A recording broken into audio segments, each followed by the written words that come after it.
ఈ వీడియోని కనుక మీరు డిసెంబర్ 1 లోపు చూస్తున్నారు అంటే నిజంగా చెప్తున్నాను, మీరు చాలా అదృష్టవంతులు. ఈ ముల్లోకాలను ఏలే ఆ శ్రీకృష్ణ పరమాత్ముడి యొక్క అనుగ్రహం మీ మీద ఉందని అర్థం. ఎందుకంటే ఆ రోజు మోక్షద ఏకాదశి. ఈ రోజున అండ పిండ బ్రహ్మాండాలకు అధిపతైన ఆ శ్రీ మహావిష్ణువు యొక్క అవతారమైన శ్రీకృష్ణుల వారు అజేయుడైన అర్జునుడికి గీతోపదేశం చేసిన రోజు. మన పురాణాల ప్రకారం ఈ రోజు గీతా జయంతి అని కూడా అంటారు. అసలు ఎందుకు ఈ మోక్షద ఏకాదశి అనే రోజు చాలా పవిత్రమైన రోజుగా చెప్పబడింది? పురాణాల ప్రకారం యుధిష్ఠిర మహారాజు ఆ శ్రీకృష్ణ పరమాత్ముని ఇలా అడుగుతారు, అసలు ఈ ఏకాదశి విశేషం ఏంటి? అసలు ఈ ఏకాదశిని ఏమని పిలుస్తారు? ఈ రోజున ఎవరిని పూజించాలి అని. అప్పుడు శ్రీకృష్ణ భగవానుడు యుధిష్ఠిరుడితో ఇలా అంటారు, ఈ రోజు మోక్షద ఏకాదశి అని అంటారు. ఈ రోజున నన్ను ఎవరైతే పూజిస్తారో, నా భగవద్గీత శ్లోకాలను ఎవరైతే వింటారో వాళ్ళ యొక్క దుఃఖాలు, బాధలు, అడ్డంకులు అన్ని నేను తొలగిస్తాను. నాకు అత్యంత ప్రీతికరమైన తులసి దళాలతో ఎవరైతే మాలను సమర్పిస్తారో వాళ్ళ ఇంటిని ధన ధాన్యాలతో,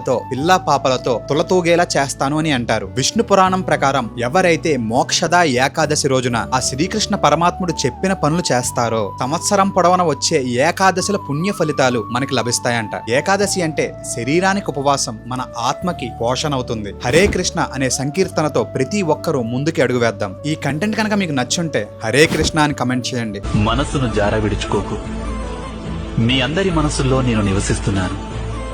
మనసును జార విడుచుకుంటే నీ గోవిందుడు, ఈ కృష్ణుడు కూడా నీతో ఉండడు.